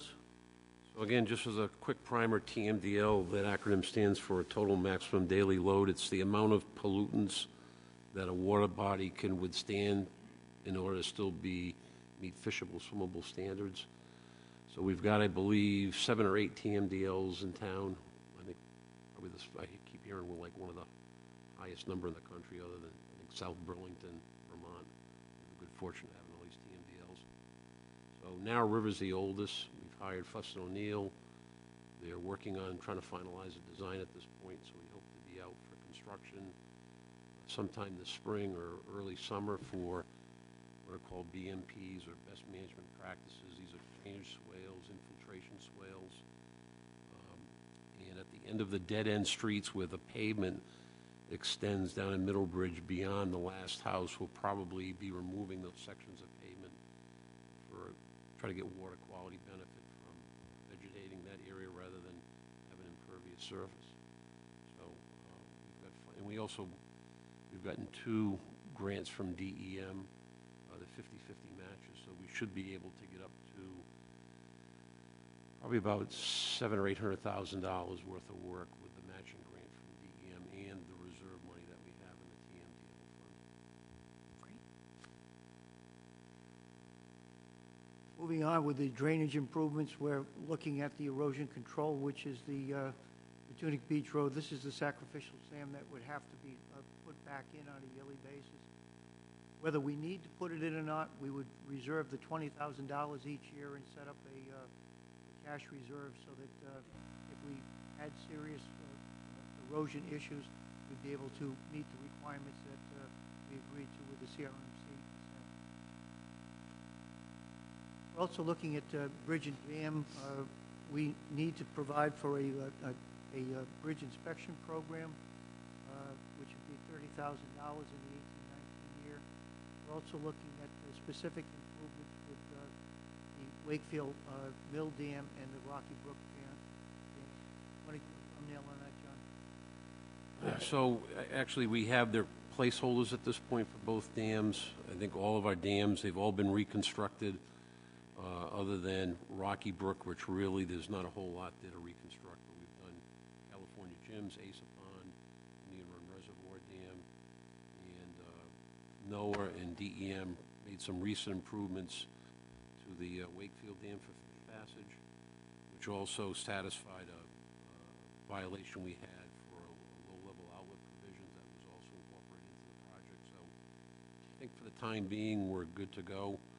But a lot of the effort we have with dams is preventive maintenance. You don't want vegetation. You don't want burrowing animals. Those are the two things that don't go well with dams. So I think as long as we keep up that preventive maintenance, hopefully we'll be good for some time with the dams. Moving on, if there's no questions, the equipment needs for the 18-19 year are shown. We're showing you there the number of vehicles we actually own, so we're not looking for 2 dump trucks. What we're looking at is a $100,000 contribution into the reserve fund for that. We are looking at a $135 for another roadside mower. We cannot keep up with the amount of work that we have in terms of cutting sidewalls back within the community. This will replace an existing unit. If we could, I'd love to be able to have a third unit that would be available, but that's not in the capital budget at this point. Payloader we'll be looking at purchasing that in a couple of years. We're looking at $60,000 that would go with that purchase. We also need to replace a chipper, which is we spend an awful lot of time chipping with the amount of trees that we have within the right-of-way. That's a piece that needs to be replaced at this point. Overall cost for the pay-as-you-go would be about $353,000 for the year.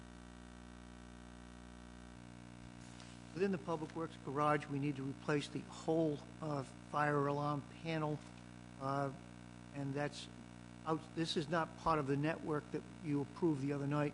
This is the base unit itself that's necessary. That facility went online in 1976, and that's the original panel that was there with that.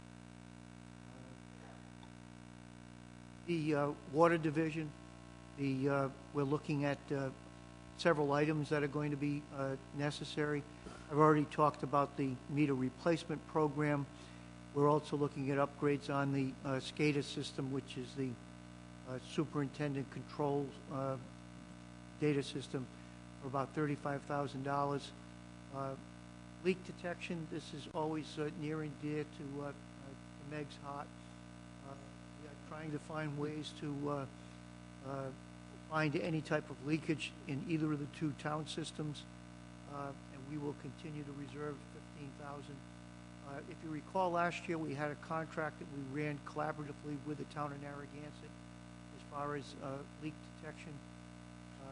We're also looking at rolling stock replacement of one of the vehicles. The SCADA system, you've got the leak detection, and you've got the half-ton pickup truck that needs to have replaced. If there's no questions, we'll keep moving. And we'll get to the wastewater division. Wastewater division, this is major dollars that are being required to deal with different components of the wastewater enterprise fund. You can see that the breakout here is talking about the general plant and pumping stations as well as the solids handling the primary treatment collection. One of the most important things to look at is that when we look at each of the individual improvements within the capital budget itself, you'll see what the proportionate share is for South Kingstown versus Narragansett and the university. Since it's a regional wastewater treatment system, costs are shared based on the flow through each of the different components. So everything that goes into the plant, if Narragansett has 45% of the flows through the plant, they'll pay 45% of that cost. As an illustration, Kingston Pump Station, 90% of the flow through Kingston Pump Station is by the university's flow. Therefore, 90% of any capital cost associated with Kingston Pump Station would be university costs and so forth. So while we're talking about $1 million in expenses, what we're really talking about is $1 million in program. How soon we will get to any of those items depends on how they fit into the need statement. We'll be reviewing the equipment components, and John will then bring forward to the council any of the individual improvements. The way the operating agreement with the university and Narragansett is now is we do not charge any dollars to them until the contract has actually been awarded by the council. At that point, we would then send them billing statements for their share so that it would be upfront at the time that we actually do the improvement. If we walk through that, there's improvements as far as you can see here. We constructed the wastewater treatment system starting in 1975, and it was completed in 1976. We've got improvements that are going to be necessary on the facility itself. Some of the building improvements are spalled concrete work that needs to be upgraded. We've also got telemetry controls that will need to be improved upon within the SCADA system. We've got local pump station improvements that are necessary. Each of these are defined within the narrative of the capital improvement program. We can provide specific definition on any one of those items. Kingston Pump Station, where we've got $150,000 again, most of that cost would be absorbed through the university's cost sharing. Again, with it's a caustic environment that we're dealing with the chlorine levels that are in our pumping stations, and this is the type of fatigue that we see on any of the metal components within those structures. On the regional wastewater treatment plant, on the solids handling, we're still doing an analysis on whether to go with a filter press or to upgrade to a different type of a dewatering system that is necessary on the solid waste handling. We've also got improvements that will be necessary on the septic building. It's important to note that we'll spend $150 on that improvement, but we do collect fees for any of the private haulers that are collecting from cesspool or on-site wastewater disposal systems. Any of the materials that they're bringing in, they're paying fees for us to be able to process that material. We do an analysis on a yearly basis as to what the true cost is associated with septic. What we need to do in the future is to look at what that operational cost is and also put a surcharge associated with what the actual building improvements are that are necessary and the equipment enhancements that are necessary. That's something that we'll be looking forward as we go forward with that program. Secondary clarifier repairs are necessary based on the age of the system. And again, there's probably 45% of that going through the university, 19% going from the university, and the remainder from South Kingstown. We also have pump replacements that are necessary for the within the plant itself, and we're also looking at $25,000 being necessary for a third-party contract for an evaluation of the collection system. This would be the interceptors where this is large pipes that are under pressure that need to be evaluated as far as their actual conditions. Most of that pipe runs alongside of the river.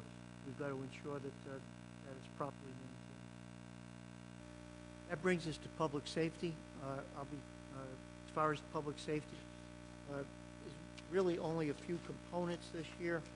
We're looking at an overall budget as far as the capital program of for the of $60,000 that we would spend on computer systems, 95 on communications, and about 100,000 associated with public safety building improvements.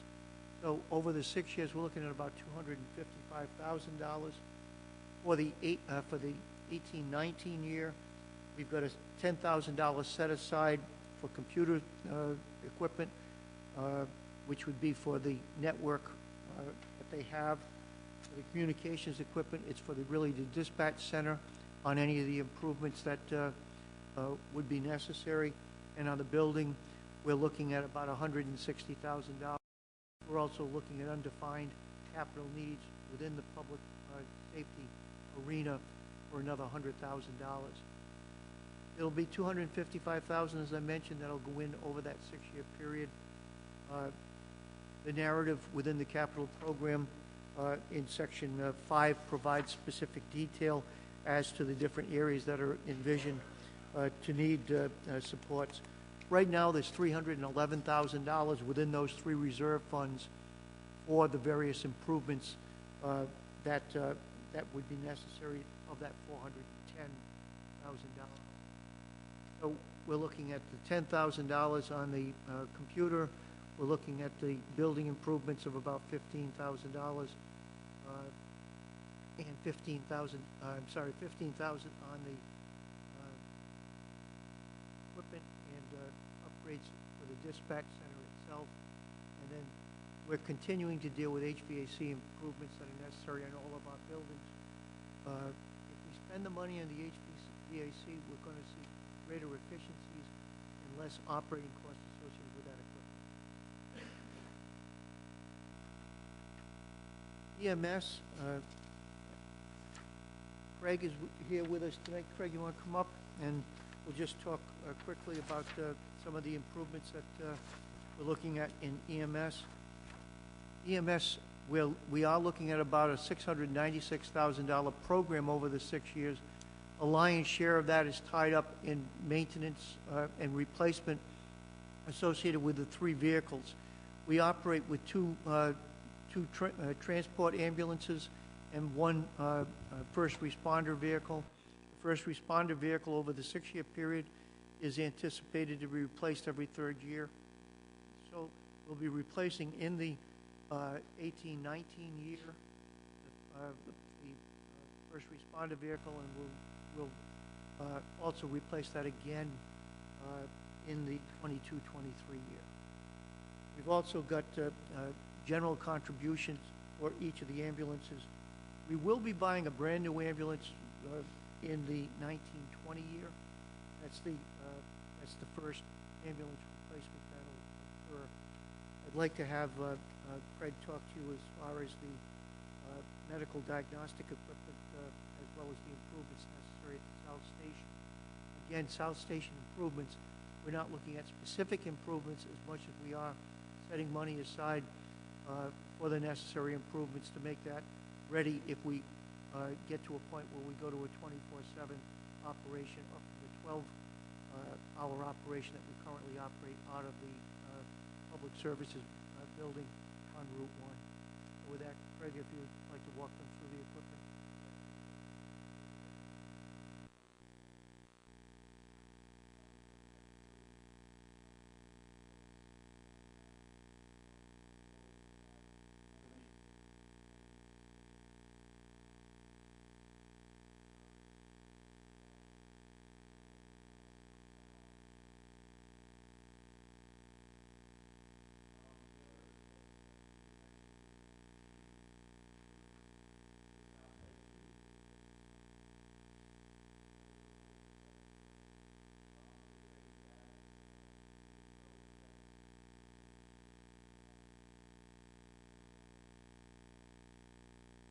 I want to make it clear we have not scheduled going to a 24-hour-a-day operation in the budget that is being prepared for the 18-19 year. But what we are trying to do is to make sure that we've got the facilities ready have recommended that a study be done to take a look at different means of operating the EMS system. That may include the first responder or may change the way we currently staff vehicles. That's something that would be subject to negotiations as well with contracts that will be coming up. But I don't see any changes in the immediate horizon. But we do need to make sure that our facilities are ready to accommodate these types of vehicles. Greg, is the South Station able to accommodate overnights now if there was an emergency, like the weather-wise? Okay. Good.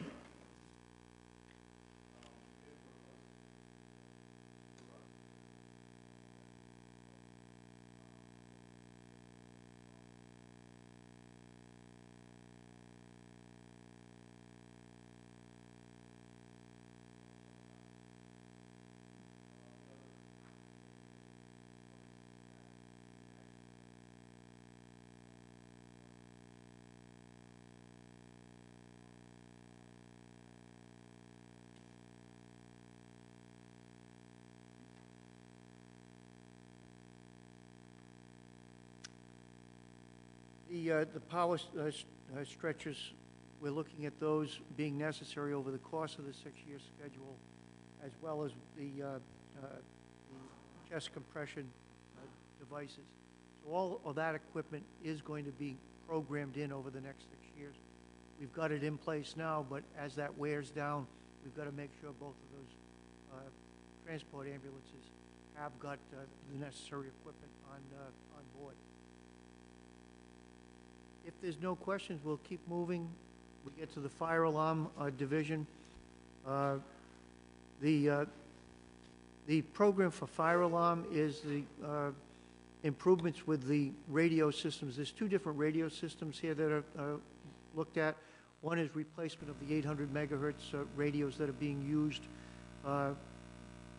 where there's communication with the fire departments, police departments, EMS, and normal radio replacements, which will be going from analog to a digital radio on the replacement.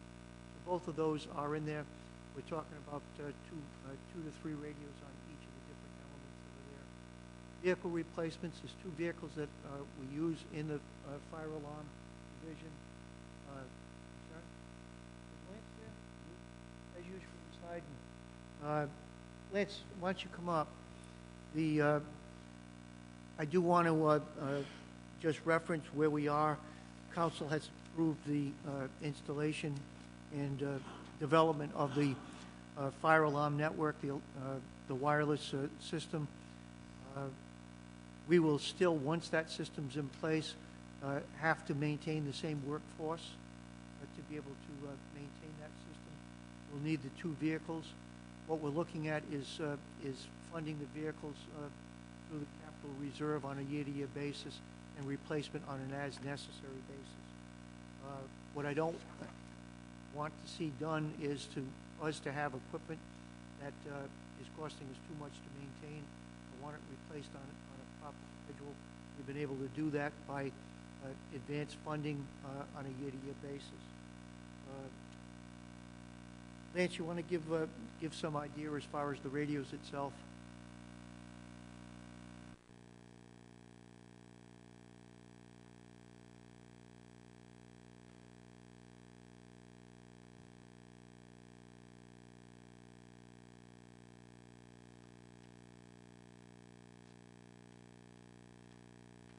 If there's no questions on the radios or the overall program as far as the improvements, we'll continue to move on.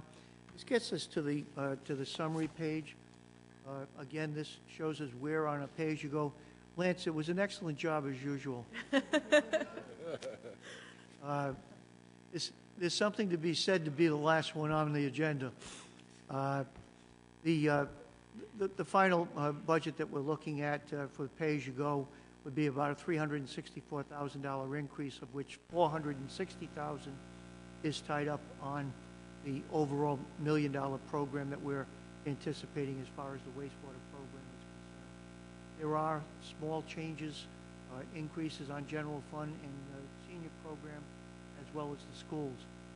I want to reiterate, as I said the other day, is that you can approve the capital improvement program and it can still be adjustments in the pay-as-you-go once you have an opportunity to review what the impact would be on your tax efforts.